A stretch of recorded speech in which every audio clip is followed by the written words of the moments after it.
cordial saludo a las personas que sintonizan este canal. Como siempre, un placer estar junto a ustedes. Aquí les habla Ivo Hernández y venimos con más libros y más reseñas de libros. Habíamos iniciado hace poco una serie, pudiéramos llamarla así, de narrativas de esclavos. Textos que fueron compilados por algunos sujetos, escritos por sujetos vinculados a la esclavitud de una manera u otra, se liberaron, escaparon, diversas fórmulas. Tuvimos la oportunidad hace poco de hablar de el cambio o el giro copernicano que implicó la sublevación del llamado Nat Turner, esclavo que se escapó o trató de escaparse junto con otros y produjo una masacre que mató a unos 55 esclavos y que produjo para el resto de los estados cercanos una cantidad de cambios y muchísima discusión sobre el tema de la esclavitud. El tema de la esclavitud nunca ha sido algo confortable en los Estados Unidos. Es una nación que, a pesar de que ha tenido fama de esclavista y todo ello, no es la nación mayormente esclavista de la humanidad, en la historia de la humanidad. Tampoco es la peor, pero sí una que dependió durante muchísimo tiempo de la mano de obra esclava y que ha tenido las esquirlas o los residuos del racismo presentes dentro de esa sociedad. Punto de pie de página, decimos racismo, cosa que es inexacta. Estamos hablando de color de piel, no de razas. Realmente las razas blanca y negra son términos superados. La raza humana es la única que hay. Los colores de piel sí, los colores que pudiéramos decir. Incluso hay quienes se aventuran a hablar por distintos tipos de etnia y todo aquello. El punto es que lo que nos convoca hoy es un texto distinto, también escrito por un esclavo, pero aquí sí tenemos una inteligencia muy superior. En el caso de Nat Turner teníamos un sujeto con algunos delirios mesiánicos, un sujeto que había tenido, según él mismo decía, dialogaba con el Espíritu Santo, se le aparecían visiones, muy pergreñado, muy lleno de la lectura bíblica que lo había influenciado. Él había logrado escribir y, por supuesto, sí, un sujeto también de una inteligencia bastante notoria, que entendió que la única solución para salir del tema de la esclavitud, él no tenía ni siquiera un plan muy elaborado, era producir una matanza mayor, para lo cual convenció a unos otros esclavos que estaban con él. Siendo Nat Turner alfabetizado, el sujeto produjo, luego de su muerte, que fue ajusticiado y colgado, unas discusiones muy amplias y leyes que prohibieron que se enseñase a leer y escribir a los esclavos. Esto fue una especie de represalia que produjo condiciones que depauperaron la situación, que ya era difícil en algunos estados. Lo cierto es que vamos a hablar ahora de un sujeto que, a mi juicio, sí es una inteligencia bastante notoria y que hizo vida política en los Estados Unidos. Es muy difícil poder hablar del tema de la esclavitud y no nombrarle en el siglo XIX norteamericano. Se trata de este sujeto. Aquí lo tienen ustedes. La narrativa de la vida de Frederick Douglass, así se llama. Frederick Douglass, él escribió 3 autobiografías. Esta es la primera. Se llama Narrativa de la vida de Frederick Douglass. Aquí lo tienen en inglés. Esa fue la primera, la produjo en 1845. Ya voy a entrar en detalles de todo esto y por qué es una literatura seminal para entender el drama o la tragedia de la esclavitud, de los abolicionistas, de las diatribas, incluso guerras, porque las hubo, que sostuvieron a varios, antes incluso de llegar a la guerra civil, que produjo un encuentro no propiamente solo de esclavistas con antiesclavistas. El conflicto fue un poco más complejo que solo ello, pero sí es cierto que la esclavitud era una de las variables que manejaban la Unión en el norte y que tenía pues una serie de factores para aplicarla sobre los estados del sur. Lo cierto es que su primera biografía es esta autobiografía, Narrativa de la vida de Frederick Douglass, 1845. Luego viene uno que se llama, un texto llamado My Bondage and My Freedom, algo así como Mis ataduras y mi libertad, en 1855, 10 años después. Y luego el último intento de autobiografía, que se llama Vida y tiempos de Frederick Douglass, es decir, Life and Times of Frederick Douglass. Esto es muy interesante porque estas autobiografías se complementan en cierta manera, dado que el sujeto lo que fue haciendo es expandir a partir de ellas detalles tanto de su vida pasada como de las circunstancias de su vida presente. Douglass fue un sujeto muy activo dentro de la literatura abolicionista. Él fundó 4 periódicos, un sujeto de una inteligencia y una capacidad retórica bastante particular. Ya le vamos a entrar más en materia. Yo lo quería, justamente lo busqué en inglés, no sé si existen traducciones en español de este texto, que se consigue con las Dover Thrift Editions. Estas son unas ediciones muy económicas que se consiguen y que nos proveen de textos que son muy importantes a un precio muy módico. Esto puede haber costado escasamente $3 o $4, pero nos proveen, repetimos, de textos importantes. Y yo lo quería en inglés para leerle en su salsa, dado que una de las grandes virtudes por las cuales fue conocido Douglas, aparte de su inteligencia para resolver dilemas y problemas, es su capacidad de retórica, tal que conmovía a las sociedades que pudo conocer, a los auditorios en donde estuvo. Era un sujeto de probadísima capacidad retórica para presentar casos. Y eso fue uno de los puntos que removió, y eso es también un caso que hemos discutido, como en el caso de Turner, removieron a la sociedad cuando las sociedades que ni siquiera se enfrentaban mucho al tema de la esclavitud porque no lo pensaban, porque lo veían como una especie de transparencia cotidiana, creyendo que los esclavos eran unas especies de bestias de trabajo, cuando se dan cuenta que hay sujetos, como el caso de Turner, cuando produce su confesión, o más aún, como Frederick Douglass, cuando escribe su autobiografía o cuando produce sus discursos, que son sujetos extraordinariamente inteligentes, coherentes y que pueden plantear una situación humana, dada la capacidad expositiva y sobre todo una situación humana tan terrible como era el caso de la esclavitud, que ambos habían vivido en primera persona. Entonces, el caso de Douglass es realmente muy meritorio, muy complejo. Es un sujeto, fíjense ustedes, este libro fue escrito en 1845. Yo me quiero circunscribir justamente lo que narra el libro, es decir, del momento en el cual él calcula que nace, porque ahí vamos a ver uno de los grandes temas de estas narrativas de esclavos, y es que salvo el caso de Turner, yo nunca he visto que un esclavo o que una persona que haya sido esclava sepa cuándo nació. Eso es una de las marcas características de casi todas esas narrativas. Me asombró mucho cuando leí la confesión de Nat Turner que él podía decir que había nacido un 2 de octubre de 1800. En el caso de Douglass, él dice ni los caballos, ni las vacas, ni los esclavos saben cuándo nacieron, porque no se da esa fijación de fecha, no se llevan esos registros. En eso tenía razón y no va a estar solo. Cuando veamos otros casos y podemos atestiguar, por ejemplo, Booker T. Washington, otro de los esclavos que luego escribe su autobiografía, vamos a ver justamente eso, esa especie de inasibilidad temporal en los cuales ellos no tienen una raíz que les permita adecuarse a un tiempo en particular. Lo cierto es que cuando este sujeto empieza a escribir esto, es 1845, se calcula educadamente, y él mismo así lo veía, que él había nacido cerca de 1818. Escapó, él se fue él nació en Maryland y se fue a los estados del norte, primero a Nueva York y luego recaló en Massachusetts.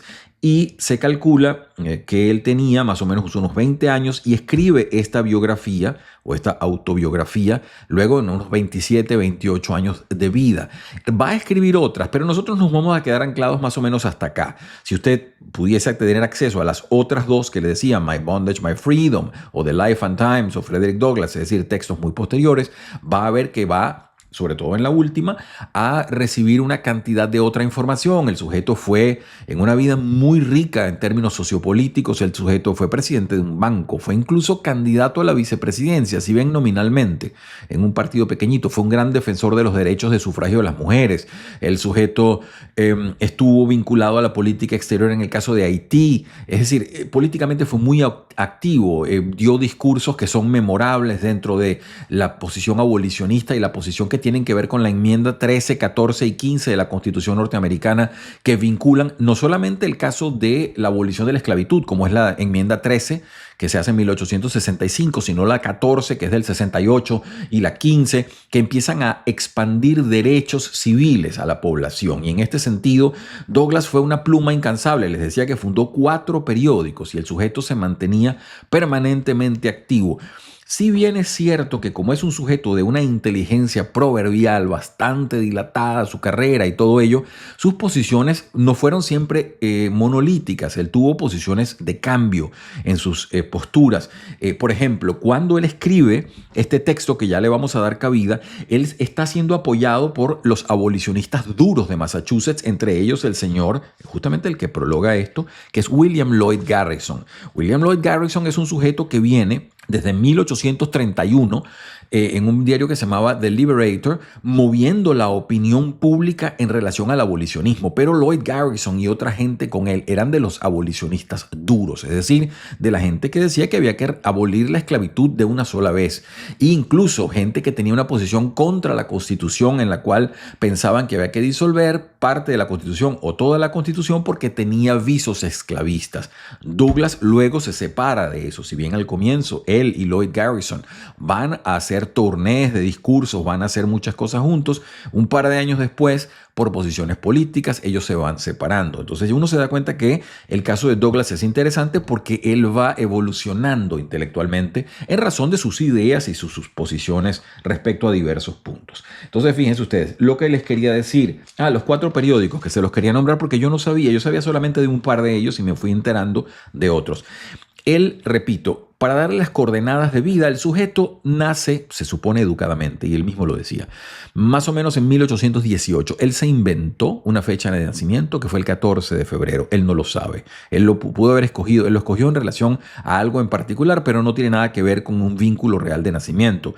1818 sí se sabe su muerte, su fecha de muerte es 1895. Una vida provecta, muy rica en todo tipo de acciones, todo tipo de situaciones, y recordemos, el siglo XIX norteamericano es un siglo muy complicado porque el país está viviendo diversos sismas, diversas turbulencias al mismo tiempo. Es una nación que desde 1800 hasta 1850, 60 ha prácticamente duplicado su extensión territorial, si no aún más que eso. Además de ello, ha tenido una anexión, como es el caso de Texas, ha tenido una expansión territorial que implica también una expansión política de estos nuevos estados, lo cual llevó, por supuesto, a planteamientos muy difíciles, y la esclavitud era en todos estos casos siempre un tema. Porque yo les decía, cuando hablábamos en el caso de Nat Turner, que los abolicionistas y los antiabolicionistas, es decir, los esclavistas, tenían posiciones de equilibrio dentro del Congreso, más o menos iguales. De hecho, cuando el estado de Missouri se acepta en 1820 como esclavista,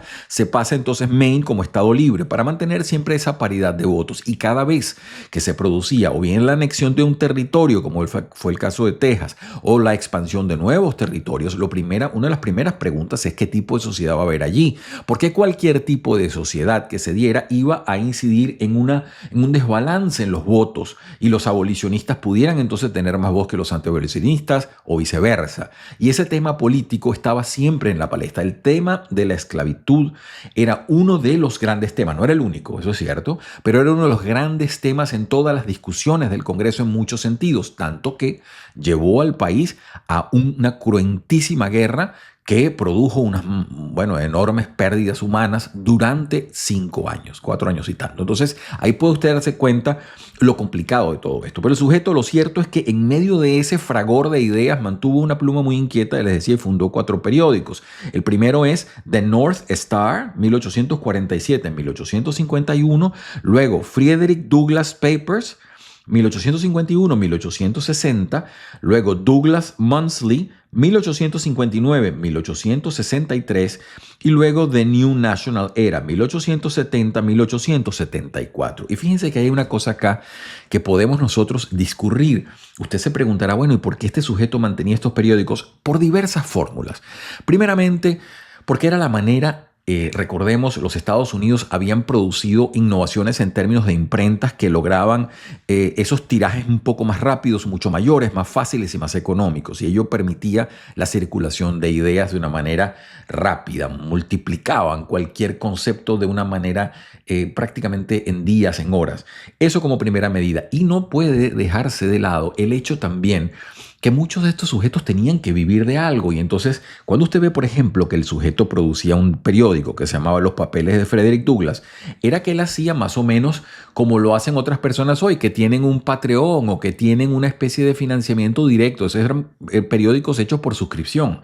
Entonces, él tenía un público y la gente se suscribía y, digamos, le costaba tantos dólares una suscripción mensual, y eso a su vez mantenía el periódico. Eso es una de las fórmulas en las cuales muchos de estos pequeños periódicos se mantuvieron durante muchísimo tiempo. Les hago un ejemplo que quizás la gente pueda conocer o haya oído.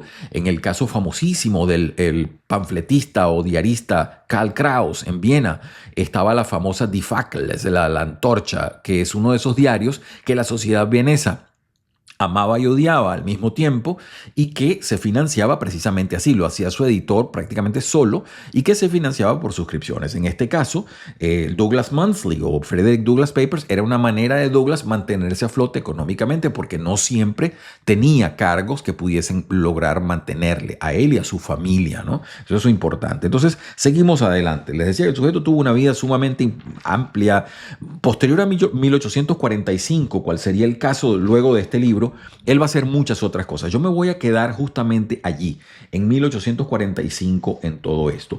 Me interesa mucho este texto por varias cosas. Si usted abre el libro, lo primero que se va a conseguir aquí es precisamente el prefacio que escribe William Lloyd Garrison. Y dice, bueno, ¿quién es William Lloyd Garrison? Este es un sujeto que viene de una posición bastante radical del abolicionismo. El abolicionismo en los Estados Unidos, lo habíamos dicho previamente en OSAT, en otras audiciones, tiene vínculos de una moralidad cristiana desde el siglo XVIII. Ya algunos grupos como los cuáqueros habían adelantado esto. Algunas personas de la Ilustración por sí mismos habían liberado a sus esclavos. Les decía que eso es una fórmula de entender el problema. Otra fórmula es que también la esclavitud prácticamente hasta comienzos ya del siglo XIX no era siempre tan rentable.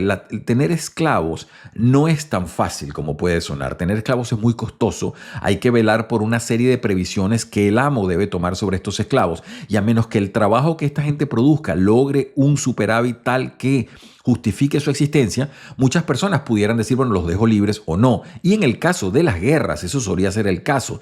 Muchas veces cuando se hacían llamados a conscripción, se decía, bueno, las personas que nos sigan, en este u otro caso, podrían ser declaradas libres. Lo cierto es que el tema de la esclavitud tuvo esas grandes vertientes, la vertiente moral de personas que decían, yo no quiero ya tener esclavos porque esto no tiene ningún sentido. Caso de George Washington y otras personas ilustradas que dijeron, en mi muerte esta gente se va toda libre, en fin, una cantidad de cosas. O grupos que decían hay que empezar a salir de esto. Yo les puedo nombrar, fíjense, el tema del abolicionismo es sumamente complejo porque no es simplemente liberar los esclavos. Pues dice, bueno, liberamos los esclavos y entonces ¿qué pasa? ¿Cómo es ese día después? ¿Cómo es esa sociedad después? Esa gente que ha vivido prácticamente supeditada a los mini régimen de esas plantaciones o mini sistemas de esas plantaciones, ¿cómo van a integrarse en una sociedad que todavía no está preparada para recibirlos? Ahí había múltiples ideas. Había desde los abolicionistas radicales que simplemente decían hay que liberarlos y ya. Había gente que era progresista y decía no, hay que hacerlo poco a poco e ir sufragando a estos sujetos que son los dueños de tanto capital en esclavos que no pueden quedarse entonces ellos mismos en la bancarrota. Otra gente, como la Abolition Society, una sociedad, planteaba colocarlos en una colonia en África, el caso de Liberia, y hubo gente muy talentosa que pensaba en eso, pero tampoco eso le gustaba mucho a las personas y a muchos de estos esclavos que no se veían yéndose a África a mitad de su vida, cuando ellos habían vivido en los Estados Unidos durante siglos. Como pueden ver, pues el tema es sumamente árido, sumamente complejo, no es simplemente vamos a liberar los esclavos. Había la famosa metáfora, creo que no la dije en la reseña de Nat Turner, la metáfora de Jefferson, cuando él decía que el tema de la esclavitud era como agarrar un lobo por las orejas, porque usted mientras lo tiene agarrado el tema está sostenido, pero cuando lo sueltas y los libera, ¿qué va a hacer con esa gente? Y entonces empezaba el problema de mucha gente que no veía posible la convivencia entre blancos y negros en una sociedad futura. Afortunadamente, los hechos y la historia probaron que eso era falso y que las cosas sí podían darse de otra manera. Pero lo cierto es que la expansión de derechos fue un proceso de un parto doloroso en términos históricos. Esto no fue sencillo.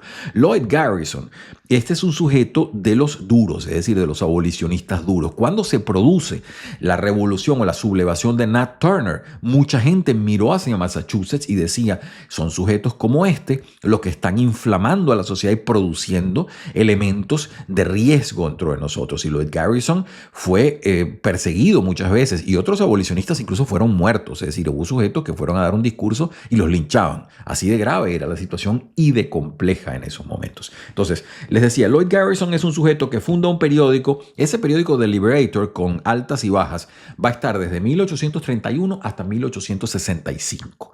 Ahora, ¿qué sucede? Cuando Douglas se escapa en el año 1838 en una maniobra de altísimo riesgo que el sujeto toma, él va.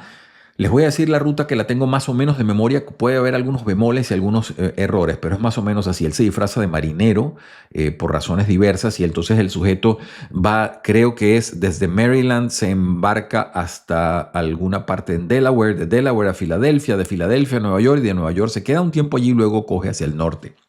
Siempre con el miedo que lo fuesen a capturar y estos sujetos que eran mercenarios, que eran especialistas en capturar esclavos. Recuérdese que este es el mundo post-Nat Turner, es decir, un mundo que se había legislado mucho más duramente contra los esclavos y sobre todo contra los esclavos fugitivos. Entonces la cosa estaba complicada. Todavía no estamos hablando del acta de los esclavos fugitivos del año 50, pero estaba muy tenso el clima. Cuando Douglas se escapa y llega por trancas y barrancas, entonces en 1841 él está dando un discurso y Lloyd Garrison asiste a este discurso. Bueno, Lloyd Garrison se quedó estupefacto cuando lo vio y dijo, este es el hombre que los abolicionistas necesitamos para que le presente a la sociedad el caso de la esclavitud. Repetimos, el caso de la esclavitud no era evidente como puede serlo para usted, para mí o cualquier persona hoy en día que lo ve como una institución aborrecible, despreciable y todo ello. En ese momento había una cantidad de personas, primero los que tenían intereses a favor de que la esclavitud siguiera porque dependían económicamente de ello. Segundo, los abolicionistas de uno u otro cuño que trataban de luchar contra el fenómeno. Y tercero, la gran mayoría, gente que ni siquiera se planteaba el problema. No se lo planteaban porque simplemente o no lo veían o estaban imbuidos en su vida diaria, etc. Entonces, lo que hacen sujetos como Douglas es que le ponen la gravedad de un hecho sobre la mesa y con la capacidad y potencia retórica de este sujeto, lo primero que él hace es decir, mire, yo fui un esclavo, esto es así, esto sucede de esta manera. Y es muy difícil rebatirle porque el sujeto es culto, se ha educado a sí mismo, es un autodidacta, se ha educado a sí mismo, tiene una capacidad retórica muy importante y una capacidad de coalicionar ideas diversas. Repito, cuando Lloyd Garrison se lo consigue, él convence a la Massachusetts Abolition Society, es decir, la Sociedad Abolicionista de Massachusetts, a que lo trate de ayudar, de apoyar económicamente a este hombre y le conmina a que escriba este texto. Así fue como nació este primer texto que es flaquito. No estamos hablando de un libro muy complicado, muy denso ni nada. Esto es Douglas, el primer Douglas hablando sobre su vida. Y esto recibe un prefacio de William Lloyd Garrison, que es la persona que les estaba diciendo. Creo que ya no tengo mayor... hay una cosa que les puede interesar, que nos va a servir también para entender la esclavitud y el problema de la esclavitud en términos jurídicos. Acuérdense que yo les decía en la reseña de Nat Turner, si no la ha visto, por favor trate de darle un vistazo que le puede ayudar con algunos elementos puntuales. En 1807 los Estados Unidos generan la abolición de importación de esclavos. Es decir, a partir del 1 de enero de 1808 los Estados Unidos ya no importan más esclavos.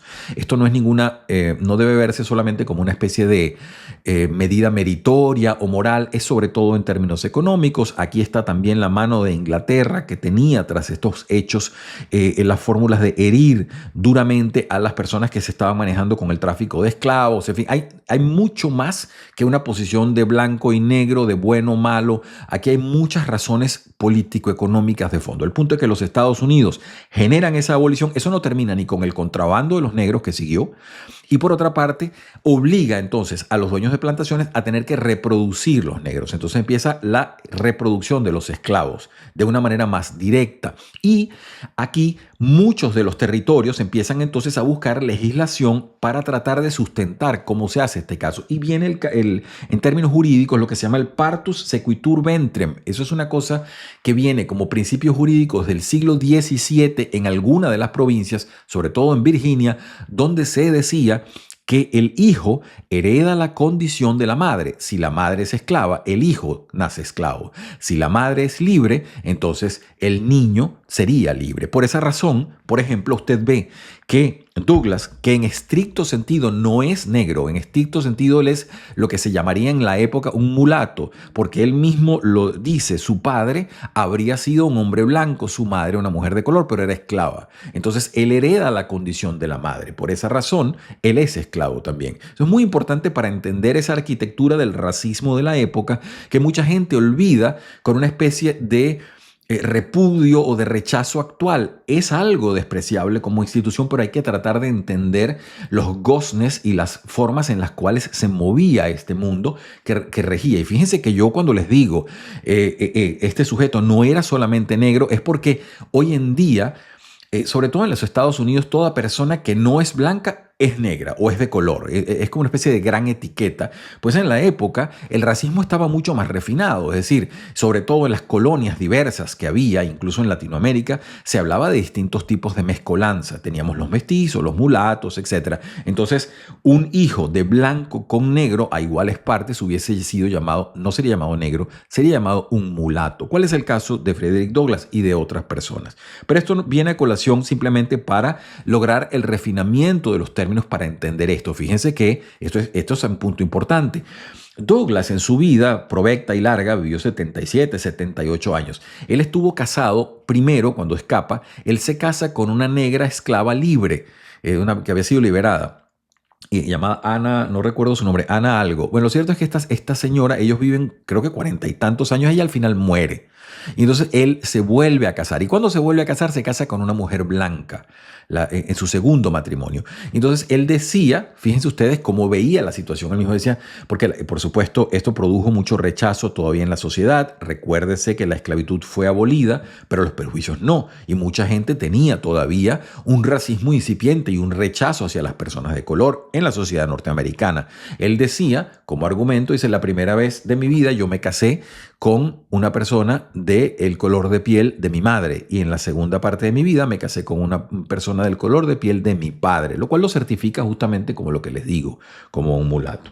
Bueno, creo que tengo más o menos todo. Les hablé del partus sequitur ventrem. Por favor, recuerden eso, que es algo muy importante, porque estaba vigente. Eso era una de esas cosas que estaba vigente desde prácticamente tiempos inmemoriales por allá en algún folio guardado, y en el momento en que hubo que empezar a legislar, porque ya no se podían importar esclavos, entonces ese tipo de cosas tomaron enorme vigencia en términos jurídicos. Bueno, paso a darle ya la palabra al texto de Frederick Douglass. Lo primero que les quiero mostrar aquí para que podamos discutirlo es el índice, ¿no?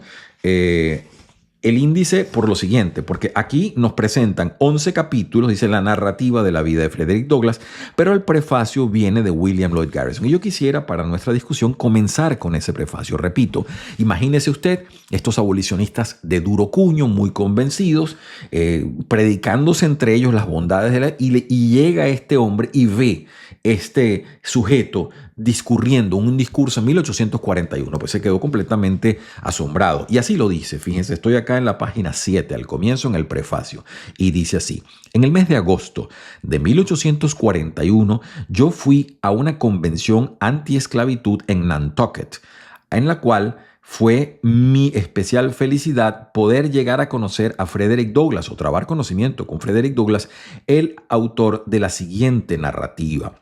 Él así empieza y dice después más adelante: yo nunca olvidaré su primer discurso en esta convención, la extraordinaria emoción que produjo esto en mi propia mente, la poderosa impresión que creó en un auditorio bastante repleto, tomado completamente por sorpresa, el aplauso que siguió desde comienzo a fin, luego de todas sus observaciones. Creo que nunca he odiado la esclavitud tan intensamente como en ese momento. Ciertamente, mi percepción de la enorme indignación que es infligida por ella a criaturas que bajo la mirada de Dios son absolutamente iguales y son sus víctimas, se puso mucho más clara entonces que en ningún otro momento. Entonces ahí ve usted lo que le sucede a este sujeto Garrison cuando ve. Y eso es una marca que va a seguir siempre a Douglass, su capacidad expositiva, su inteligencia.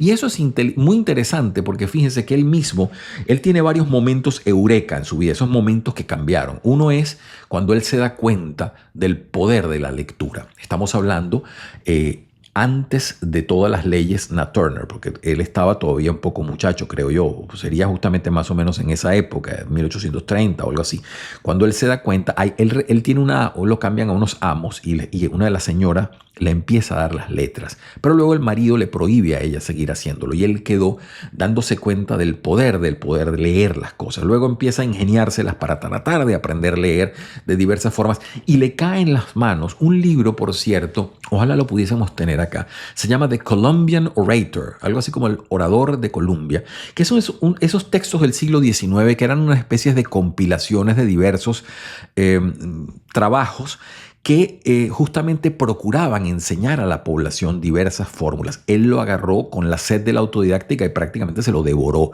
Y eso fue uno de los títulos que él mismo dice le impregnó la forma de hablar durante mucho de su vida porque tenía esa fórmula retórica a la cual, por cierto, es muy sensible los Estados Unidos. Recuérdese que los Estados Unidos son una sociedad donde, por ejemplo, en las iglesias diversas se va todos los domingos a escuchar y las personas se paran, declaman, cantan. Hay una actividad un poco más proactiva que lo que ha hecho, por ejemplo, el catolicismo en Latinoamérica, donde el sujeto es más pasivo, donde habla un sacerdote, pero la gente no participa tanto. En estas iglesias norteamericanas se da más eso y entonces la elocuencia es un factor determinante. Eso siempre ha sido una marca detrás de esos llamados pastores norteamericanos, quién tiene mayor o menor elocuencia. De hecho, gente como por ejemplo Martin Luther King, que vienen de un trasfondo religioso, tenían esa capacidad retórica de conmover a la población en base a ideas. Y eso tiene que ver con la exposición de ideas, con el ritmo como se exponen estas ideas y por supuesto con la voz del orador. Todas esas cosas que van implícitas dentro del arte de la retórica. Y Douglas, sin saber, o probablemente sí, intuyéndolas, las manejaba muy bien. Seguimos adelante. Dice acá en la página 8, y sigo leyendo a Lloyd Garrison en ese momento de sorpresa, dice, luego de disculparse por su ignorancia, recordándole a la audiencia que la esclavitud era una muy pobre escuela para el intelecto y el corazón humano, Douglas procedió a narrar algunos de los hechos de su propia historia como esclavo y en el transcurso de su discurso dio cabida a diversos pensamientos nobles y reflexiones espeluznantes. Esto es justamente lo que está hablando. Entonces, ese es el momento, como decimos, donde Lloyd Garrison dice, este es el hombre que tenemos nosotros que propulsar para que se pueda ver. Él también hace diversas observaciones, ¿no? Él dice, bueno, estoy todavía en el prefacio de Lloyd Garrison y dice acá, la experiencia de Frederick Douglass como esclavo no fue una especialmente peculiar. Su vida no fue una especialmente dura. Su caso puede ser visto como un espécimen relativamente justo en el tratamiento de los esclavos en Maryland, un estado en donde tenemos que admitir las condiciones no son tan crueles como pueden serlo Georgia, Alabama o Luisiana, donde los esclavos la pasaban más duro. Es decir, este es Lloyd Garrison analizando los pros y los contras de la exposición de Douglass, pero diciendo, sin embargo, este es un sujeto que nos puede nosotros mostrar lo que es la vida sin esperanza de quien nació propiedad de alguien más, ¿no? Es interesante todo ello. Y acá fíjense lo que él dice, y estoy en la página 12 del prefacio que hace Lloyd Garrison, y dice, tan profundamente ignorantes de la naturaleza de la esclavitud son muchas personas que siguen tercamente incrédulos cuando se les pone a leer o a escuchar algunos de los recitales de las crueldades que a diario son infligidas en las víctimas de este sistema. Entonces lo está diciendo justamente porque la gente no puede creer que algo tan terrible viva. Les decía cuando les hablaba de los tres grupos. Primer grupo son los esclavistas, el segundo los abolicionistas y el tercero es la gran parte de la sociedad que ni siquiera prestaba atención al tema, es decir, no lo pensaba, porque no lo tenía cerca probablemente, porque vivía en ciudades, porque eran emigrantes, porque no veían ese tema, no les interesaba tanto. Bueno, aquí habla de varias cosas y al final William Lloyd Garrison no podía dejar escapar esta oportunidad y entonces hace una arenga al lector y dice así, lector, ¿estás tú con los hombres que roban hombres en simpatía o propósito o en el lado de las víctimas que han sido vapuleadas? Si con los primeros, entonces eres enemigo de Dios y del hombre. Si con los segundos, ¿estás entonces preparado para hacer lo que toca en este sentido? Sé lleno de fe, sé vigilante, sé incansable en tus esfuerzos para romper estos yugos y que los oprimidos, puedan ser libres. cueste lo que cueste, venga lo que venga, inscríbase en el eslogan, en el lema de de todo lo que tiene que ser este movimiento, y al final termina diciendo ningún compromiso con la esclavitud, ninguna unión con los esclavistas. Lloyd Garrison, Boston, 1 de mayo de 1845. Entonces ahí tenemos pues el planteamiento ya de convicción directa de este Lloyd Garrison que les decía, era uno de los abolicionistas duros, que es un sujeto que va a mantener incluso una posición tan extrema que Douglas después se va a separar de él. Paso a darle la palabra entonces a Frederick Douglass. Y empiezo con el capítulo 1, que a mí me pareció sumamente conmovedor porque es él mismo hablando de su origen, y dice lo siguiente: yo nací en Tuckahoe, cerca de Hillsborough, más o menos a 12 millas de Easton, en el condado de Talbot, Maryland. No tengo conocimiento exacto de mi edad, pues nunca ha habido récord auténtico de ella. La mayor parte de los esclavos no conoce de sus edades, tal cual como los caballos no saben la de ellos. Y es así el deseo de muchos amos, mantener este conocimiento lejos de los esclavos y mantenerlos ignorantes en este sentido. No recuerdo haber conocido nunca a un esclavo que pudiese decirme la fecha de su cumpleaños. Impresionante eso, ¿no? Y sigo adelante, fíjense. Mi madre se llamaba Harriet Bailey. De hecho, él no se llama Frederick Douglass, él se cambió el nombre después por diversas razones, pero pidió mantener el Frederick, ¿no? Mi madre se llamaba Harriet Bailey, era la hija de Isaac y Betsy Bailey, ambos de color y bastante oscuros. Mi madre era de una complexión más oscura incluso que mi abuelo o mi abuela. Mi padre era un hombre blanco, así se admitía por todas las personas que habían oído o por las cuales escuché hablar de mi parentesco. La opinión también comentada era que mi amo era mi padre.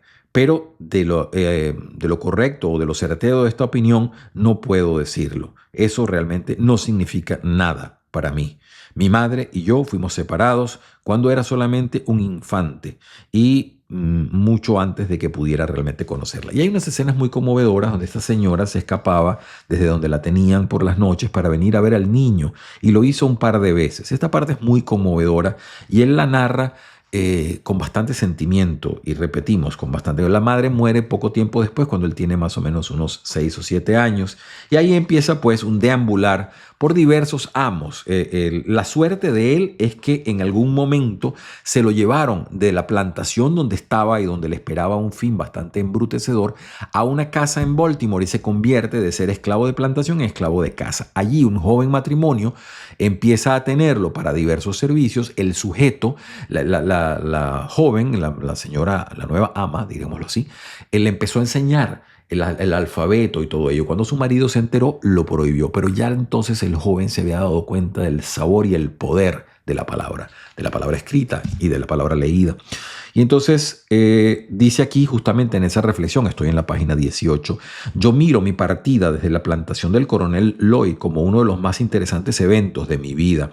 Es posible e incluso probable que solamente por esta circunstancia de haber sido removido de aquella plantación a la ciudad de Baltimore, yo pueda tener hoy en día, en vez de estar ahorita sentado sobre mi propia mesa, disfrutando de la libertad y la felicidad de casa dentro de esta narrativa, estar realmente confinado en las galeras y las cadenas de la esclavitud. Él lo dice, ¿no? Él lo habla claramente, dice, bueno, yo no sé cómo pasó y por qué pasó.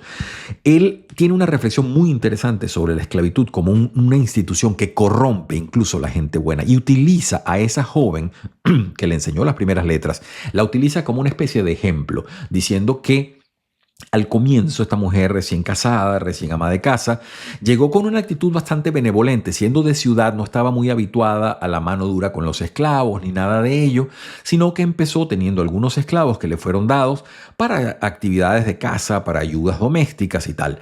Y ella lentamente, dice él, fue cambiando. Y él no la culpa. Él dice, realmente no fue su culpa. Es la culpa de una institución que da un dominio despótico de una persona sobre otra y la va envileciendo. Y eso es muy interesante como factor. Dice, ahí es donde se da cuenta que el poder va corrompiendo a quien lo tiene que ejercer. Y el poder absoluto, en este caso, corrompe absolutamente. Dice en la página 19, fíjense ustedes, mi nueva ama probó ser todo lo que había parecido como la primera vez que la vi en la puerta. Una mujer de un corazón sensible y de unos sentimientos muy finos. Ella nunca había tenido un esclavo sobre su control previamente para sí mismo, previo a su matrimonio, perdón, y había sido dependiente solamente de su trabajo para vivir, ¿no? Esa era esta persona. Entonces dice, pero caramba, pero alas, ¿no? Dice, este corazón amable tuvo solamente un breve tiempo para permanecer de esta manera. El veneno fatal del poder irresponsable que estaba en sus manos, de inmediato comenzó su trabajo infernal. Ese ojo alegre, bajo la influencia de la esclavitud, pronto se llenó rojo de ira. La voz que hacía todos aquellos acordes amables empezó a cambiarse hacia una de discordia dura y horrible. Aquella cara angelical dio lugar a la de un demonio. Fíjense ustedes, qué interesante cómo él dice, ¿no? El fenómeno inmaterial empieza a ejercer y a corromper a la persona. Y él lo pone en el caso de esta mujer, ¿no? Que empezó luego a darle las letras y tal y qué sé yo. Y entonces él inmediatamente, pues, el amo, sí, el esposo de esta mujer, el señor Old, le dijo que no le enseñase más. Por cierto, pie de página, este señor Old, esta es Mrs. Old, se escribe A-U-L-D, el señor Old, luego, mucho tiempo después, pasada incluso siendo ya famoso Douglas y siendo la abolición de la esclavitud un factor legal consumado y todo ello, él fue al lecho de muerte e hicieron las paces muchos años después. De manera que pueden ustedes ver el drama de todo. Este fue el hombre que le había prohibido a su mujer que le enseñase las letras. Lo cierto es que él empieza a hacer reflexiones sobre lo que es un esclavo de ciudad, un esclavo de campo, siéndose o sintiéndose parte de los privilegiados que eran los esclavos de ciudad. Está lleno de turbulencias, perdón, pero fíjense ustedes lo que nos dice acá. Dice, mi ama es o era, como había dicho, una persona de corazón amable y sensible, y en la simplicidad de su alma, ella comenzó, cuando empecé a vivir con ella, a tratarme como ella suponía que un ser humano debía tratar a otro. Luego de empezar a tener los deberes de un dueño de esclavos, ella no parecía darse cuenta que yo tenía hacia ella la relación simplemente de que ella era mi dueño y que tratarme como un ser humano no solamente estaba mal, sino que era peligroso. La esclavitud probó ser tan injuriosa con ella como conmigo. Cuando yo fui para allá, ella era una mujer piadosa, amable, de corazón sensible. No había pena o sufrimiento en el cual ella no derramase una lágrima. Tenía siempre pan para el hambriento, ropa para el desnudo y confort para cualquier persona que estuviese sufriendo cerca de ella. Pero la esclavitud probó su habilidad para quitarle todas esas virtudes. Y entonces, bueno, él empieza a ver cómo pudiese escapar. Lo interesante es que él nos embulle acá de las sociedades con algunos jóvenes que él fue conociendo y algunos migrantes. Y entonces ahí empieza él a mejorar su capacidad de lectura. Les pedía libros, pedía cosas y tenía esa sed. Imagínense ustedes con esta inteligencia que tenía el sujeto, a pedir, tratar de hacer, aprender cosas diversas, y así entonces fue moviéndose. Luego, ante la muerte de su amo, vuelve a ser llevado a una plantación y entonces ahí empieza a fraguar lo que sería su escape. Él empieza, por diversos amos y por diversas situaciones, a vincularse con efectos de la marina, empieza a trabajar como reparador de barcos, de botes, y es así como logra disfrazarse de marinero y hace el periplo que yo les decía para escapar. Luego, y es una cosa interesante de esta biografía, no de las otras que vendrían posteriormente, él todavía guarda con mucho recelo las rutas que hizo, las fórmulas que siguió para poder escapar. Y es que él decía, si yo hablo, voy a comprometer a muchas personas que todavía están vivas. Eso fue cambiando con el tiempo en la medida que se fue relajando el tema. Y que la llamada Underground Railroad, que era esa especie de rutas desde los estados esclavistas hacia los estados libres del norte, que siguieron muchos esclavos, estaba muy activa en esos momentos. Entonces no era importante o no era conveniente dar nombres o lugares que pudieran ser ubicados luego de ello. Hay un punto final y con esto los dejo, porque él guarda especial sinsabor en esta biografía hacia uno de los amos que tuvo, que era un sujeto de estos pastores religiosos. Y dice lo siguiente: Um, Él dice, cuando lo cambiaron a otro, ¿no? Pues estuvo con el religioso y luego lo pasaron a otro que no tenía religión. Y dice, una de las ventajas que yo tuve con este nuevo amo es que no tenía ninguna pretensión o profesión de religioso.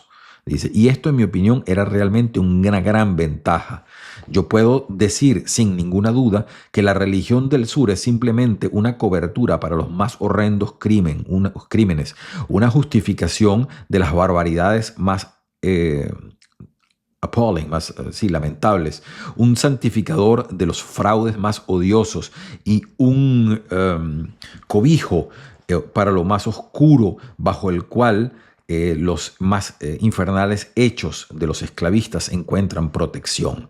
Si tuviese que ser reducido nuevamente a la condición de esclavo o a las cadenas de la esclavitud, tendría ser esclavo de un amo religioso como una de las más grandes calamidades que pudieran dárseme, porque de todos los amos de esclavos que yo he conocido, aquellos que se las dan de religiosos o que son religiosos son los peores. He encontrado en ellos los más terribles, los más básicos, crueles y cobardes. Y ahí, fíjense, él después hace un anexo en donde él dice, yo no quiero con esto ofender a la religión cristiana para nada, yo lo que quiero es esas especies de sujetos fariseos que, escudándose en la religión, encontraban era la capacidad de explotar de una manera en misericordia a sus esclavos, cubriéndose ante una sociedad como que eran unos sujetos muy benévolos o supuestamente pacíficos. Es decir, el sujeto después trata de hacer enmienda con todo ello, diciendo que él no está con esto acusando, al contrario, él se reconoce como alguien que sigue enseñanzas cristianas, pero que nota esa especie de fariseísmo en algunas personas. Este es el libro que hemos estado discutiendo. La narrativa de la vida de Frederick Douglass está en la Dover Thrift Editions. Hay muchísimas ediciones. Algunos libros vienen con las 3 autobiografías completas. Este es muy económico, cuesta un par de dólares y es una de esas ediciones que nos permite acceder a la gran literatura que conmovió al siglo XIX. Esto, junto con la insurrección de Nat Turner, es uno de esos hechos que sobre la esclavitud y el abolicionismo partió las aguas en Estados Unidos. Casi no hay nadie en los Estados Unidos que pueda hablar del siglo XIX y no mencionar a Frederick Douglass de una u otra manera. La sociedad fue conmovida por este hombre y por sus escritos, por sus discursos, que tuvieron que ver con presidentes, con gobernadores, con embajadores, con muchísima gente, hasta el momento en 1895, cuando luego, por cierto, de venir de una reunión en favor del voto femenino y todo aquello, el hombre muere. Y entonces es enterrado y sepultado. Creo que es en Rochester, no estoy muy seguro, pero por allí. Y dejó esa memoria de vida tan importante. Es Ivo Hernández quien les habla. Como siempre, un placer estar junto a ustedes. Si esto de alguna manera le motiva, márquelo por favor con la campanita, que ya vendremos con más cosas que estén para su interés y nuestra común discusión acá. Recuerde también que es el deseo desde acá que tengan todos ustedes una muy feliz semana.